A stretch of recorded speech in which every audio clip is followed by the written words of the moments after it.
ஒரு கிளட்டரா இருக்கிற ஒரு வீட்டுக்குள்ள இருக்கும்போது, நம்ம எல்லாருக்குமே ஒரு கிளட்டர் பிளைண்ட்னஸ் அப்படிங்கிற ஒண்ணு ஏற்படுது அப்படின்னு சொல்றாங்க. இந்த கிளட்டர் பிளைண்ட்னஸ் அப்படின்னா என்னன்னா, நம்ம எப்பவுமே அந்த கிளட்டருக்குள்ள இருக்கிறதுனால, அத பார்த்து பார்த்து நம்மளுக்கு பழகிடுச்சு. ஸோ அது வந்து கிளட்டர் அப்படின்னு நம்ம தெரியாம இருக்கும். ஸோ அது தெரிஞ்சா தான் நம்ம டீக்ளட்டரிங் பண்ண முடியும். ஸோ நம்மகிட்ட தேவைக்கு அதிகமான பொருட்கள் இருக்கு. நம்ம டீக்ளட்டரிங் பண்ணணும் அப்படின்னு தெரிஞ்சுக்கிறதுக்கான ஒரு 12 சைன்ஸ் பத்தி தான் இன்னைக்கு நம்ம வீடியோல பார்க்க போறோம். அதுல ஃபர்ஸ்ட் ஒன் என்னன்னு பார்க்கலாம். நீங்க வெளியில போயிட்டு வீட்டுக்கு வரும்போதோ, இல்ல குறிப்பா வேலைக்கு போயிட்டு வீட்டுக்கு வரும்போது, ரொம்ப இரிட்டேட்டடா வருது. அதுக்கு காரணம் ஒரு சினரியோ மாரியே சொல்றேன். இப்போ வேலையிலருந்து கிளம்புறதுக்கு லேட் ஆயிடுது.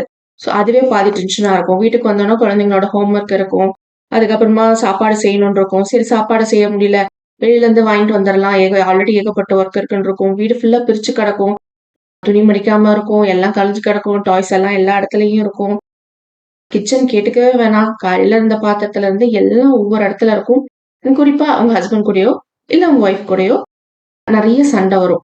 இது எல்லாமே கிளட்டர் தான் காரணம். Trust me. கிளட்டர்னால நெறைய ஸ்ட்ரெஸ் உண்டாகுது. ஃபைட்ஸ் உண்டாகுது. கிளட்டர் வந்து நெறைய பிரச்சனைக்கு காரணம்னு சொல்லலாம். இந்த கிளட்டர நம்ம ரிமூவ் பண்ணும்போது, நம்ம லைஃப்மே ரொம்ப பீஸ்ஃபுல்லா இருக்கும். அடுத்தது ஈஸியா அஃபண்ட் ஆயிக்கிறது. உங்க வீடு வந்து மெஸ்ஸியா இருக்கு. இல்ல நீங்க டீக்ளட்டரிங் பத்தி பேசும்போது டீக்ளட்டர் பண்ணுங்க. தேவையில்லாத பொருள எடுத்து போடுங்க அப்படின்னு சொல்லும்போது, ரொம்ப ஈஸியா அஃபண்ட் ஆவாங்க. நம்ம சேனல்ல நெறைய கமெண்ட்ஸ் கூட வந்திருக்கு. டீக்ளட்டர் தவிர உங்களுக்கு வேற எதுவும் தெரியாதா? டீக்ளட்டரிங் பத்தியே தான் போடுவீங்களா? ரொம்ப டீக்ளட்டர் பத்தி போட்டீங்க. அதுக்கு மேல போடாதீங்கன்னு இன்னைக்கு ஏகப்பட்ட கமெண்ட்ஸ் வந்திருக்கு. இது எல்லாமே ஒன் டைப் ஆஃப் ஆங்கர்ன்னு சொல்லலாம். நம்மளுக்கு நெறைய விஷயங்களுக்கு கோவம் வரும். அதுல அவங்க பண்ண முடியாத ஒரு விஷயத்த சொல்லும்போது, ஏற்படக்கூடிய ஒரு கோவம் அப்படின்னு கூட அத நான் சொல்லுவேன். ஏன்னா, டீக்ளட்டரிங் பண்றதுங்கிறது ரொம்ப ஈஸியான விஷயம் கிடையாது. நம்மளுக்கு வேண்டாத பொருள நம்மளால ஈஸியா டீக்ளட்டர் பண்ண முடியும். பட் நம்ம பயன்படுத்தாத பொருட்கள, அதாவது அன்யூஸ்டு திங்ஸையும் நம்ம டீக்ளட்டர் பண்ணணும்னு சொல்லும்போது, அந்த ஸ்ட்ரகிள்ஸ் நம்மளுக்கு கொஞ்சம் இருக்க தான் செய்யும்.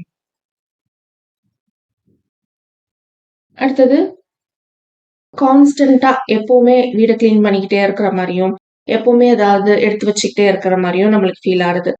எக்ஸாம்பிளுக்கு சொல்லணும்னா, கிட்ஸோட டாய்ஸ் வந்து பர்ட்டிகுலரா இந்த இடத்துல தான் இருக்கும்னு இல்லாம, வீடு ஃபுல்லா எல்லா இடத்துலயும் இருக்கும். இது எனக்கு நடந்த எக்ஸ்பீரியன்ஸ் வச்சு தான் இந்த எக்ஸாம்பிள்ஸ் எல்லாம் சொல்றேன். அடுத்தது என்ன பார்க்கலாம்னா, வார்ட்ரோப். வார்ட்ரோப் எத்தன வாட்டி நீங்க எடுத்து வச்சாலும் கலைஞ்சு போய்க்கிட்டே இருக்கும். எனக்கும் இது நடந்திருக்கு. என் பையன் வார்ட்ரோப்ன்னு இல்ல, என் ஹஸ்பண்டோடது, என்னோடது எல்லாமே அப்படி நடந்திருக்கு. அண்ட் கிச்சன பத்தி சொல்லவே வேணாம். கிச்சன் எப்பவும் மெஸ்ஸியா தான் இருக்கும். கிச்சன்ல வந்து எப்பவுமே ஒரு லோட் பாத்திரம் கழுவுறதுக்கு இருந்துகிட்டே இருக்கும். கவுண்டர் டாப் ஃபுல்லா எப்பவுமே ஏதாவது ஒரு திங்ஸ் இருந்துகிட்டே இருக்கும். இது எல்லாமே கிளட்டர் இருக்கிறதுக்கான ஒரு அறிகுறின்னு சொல்லலாம். அடுத்தது நம்ம மெஸ்ஸியா வீட வச்சுக்கிறதுக்கு, நம்ம கிளட்டருக்கு ஒரு ரீசன் சொல்ல ஆரம்பிச்சுருவோம். நம்மளுக்கு நம்மளே ஒரு ரீசன் நான் வந்து ஒரு மெஸ்ஸி பெர்சன். மெஸ்ஸி பெர்சன் சொல்லிக்கிறத ஒரு ஃபேஷன் ஸ்டேட்மெண்ட் மாரி சில பேர் நெனைக்கிறாங்க. நான் மெஸ்ஸியா இருந்த டைம்ல, நான் காலேஜ் படிக்கிற டைம்ல நான் அப்படிதான் இருந்தேன். என் ரூம்குள்ள யாரையுமே விட மாட்டேன். ஏன்னா அவ்ளோ மெஸ்ஸியா இருக்கும். கேட்டா அப்படியே வந்தாலும் நம்ம மெஸ்ஸி பெர்சன் அப்படின்னு சொல்லிக்கலாம். இல்ல நான் ஒரு லேசினா அப்படின்னு நம்மளுக்கு நம்மளே ரீசன் சொல்லிக்கிறது. இல்லன்னா வந்து இது வந்து வீடு இவ்ளோ கலைஞ்சிருந்தா தான் வீடு. இல்லன்னா அது மியூசியம் அப்படின்னு சொல்றது. என்ன வந்து இன்னும் கொஞ்சம் கூட சொல்லியிருக்காங்க. வீடியோக்காக இப்படி காட்டுறாங்க. நிஜமா இந்த மாரி யாராலயும் வச்சுக்க முடியாது. அது எல்லாமே நம்மளுக்கு நம்மளே சொல்லிக்கிற ரீசன்.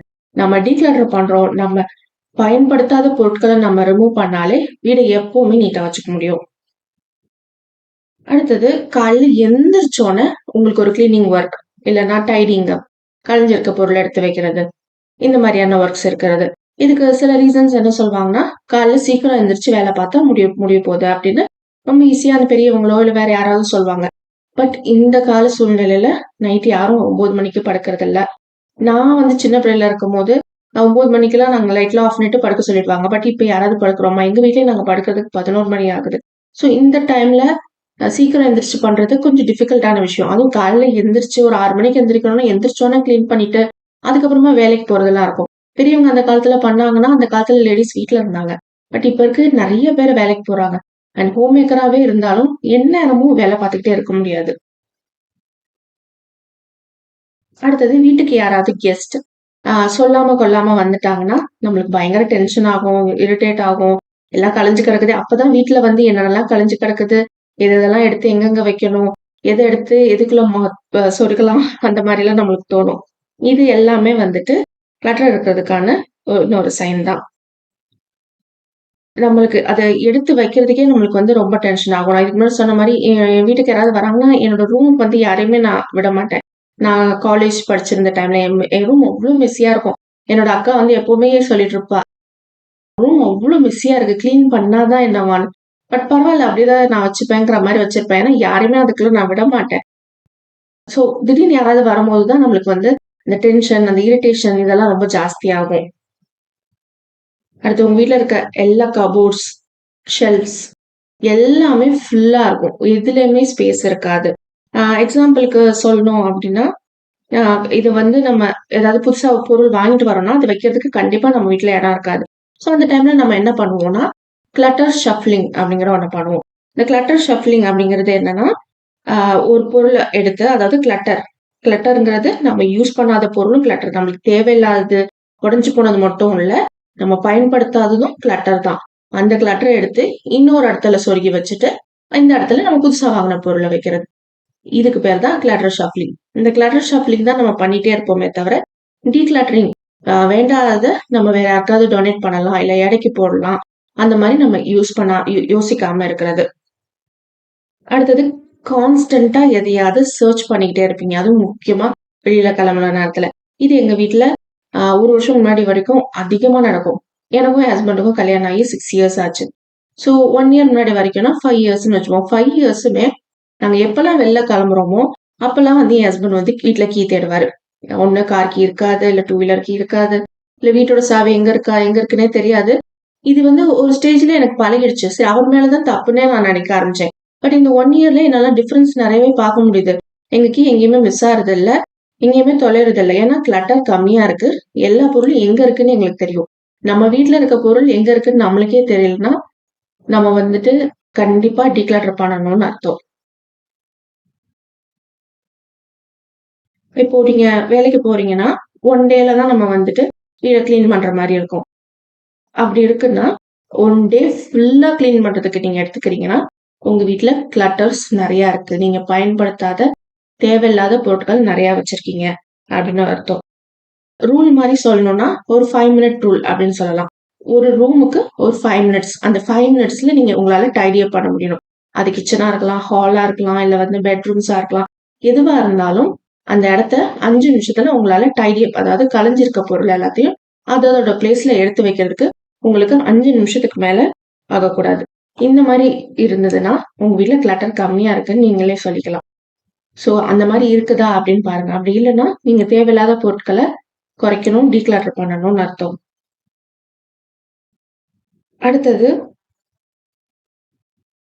ஒரே இடத்துல ஒரு பர்ட்டிகுலர் ஏதாவது ஒரு இடத்துலயே எல்லா திங்ஸையுமே நம்ம போடுறது. ஆ எக்ஸாம்பிளுக்கு இப்போ ஏதாவது ஒரு டேபிள் இருக்கும். எங்க வீட்ல சொன்னோனே என்னோட பாட்டி வீட்ல வந்துட்டு ஒரு டைனிங் டேபிள் இருக்கும். அந்த டைனிங் டேபிள்ல தான் வந்துட்டு எல்லா திங்ஸையுமே வந்துட்டு போடுவாங்க. அந்த டைனிங் டேபிள் வந்துட்டு ஒரு 6 சீட்டர் டேபிள் இருக்கும். அதுல வந்து பாதி திங்ஸ் வந்துட்டு என்ன இருக்குன்னு யாருக்குமே தெரியாது. அதுல வந்து 2 பேர் தான் உட்காரலாம். 2 பேருக்கு மேல அதுல உட்கார முடியாது. ஏன்னா 2 பேரு தான் உட்கார்ந்து அந்த டைனிங் டேபிளா யூஸ் பண்ண முடியும். மிச்ச இடம் ஃபுல்லா என்னென்னமோ திங்ஸ் இருக்கும். மருந்து இருக்கும், ஸ்நாக்ஸ் இருக்கும். வேற ஏதேதோ திங்ஸ்லாம் இருக்கும். அந்த மாரி நெறைய பேரு யூஸ் பண்றோம். குறிப்பா டேபிள், ஃபிளாட் சர்ஃபேசஸ் நான் சொல்லக்கூடிய டேபிள், கவுண்டர் டாப், ஈவன் தர கூட. இல்லன்னா பீரோவுக்கு மேல, ஃப்ரிட்ஜுக்கு மேல இந்த மாரி யூஸ் பண்ணுவோம். அடுத்தது நம்மளுக்கு ஸ்டோரேஜ் ஸ்பேஸ் பத்தல அப்படிங்கிறது தான் எப்பவுமே நம்ம ப்ராப்ளமா சொல்றோம். ஆக்சுவலா நம்மளுக்கு தேவை வந்து ஸ்டோரேஜ் ஸ்பேஸ் கிடையாது. நம்மளுக்கு தேவை வந்துட்டு டீக்ளட்டரிங் பண்ண வேண்டியது, நம்ம பயன்படுத்தாது. இந்த அன்வான்டட், அன்யூஸ்ட் இந்த 2க்கும் டிஃபரன்ஸ் இருக்கு.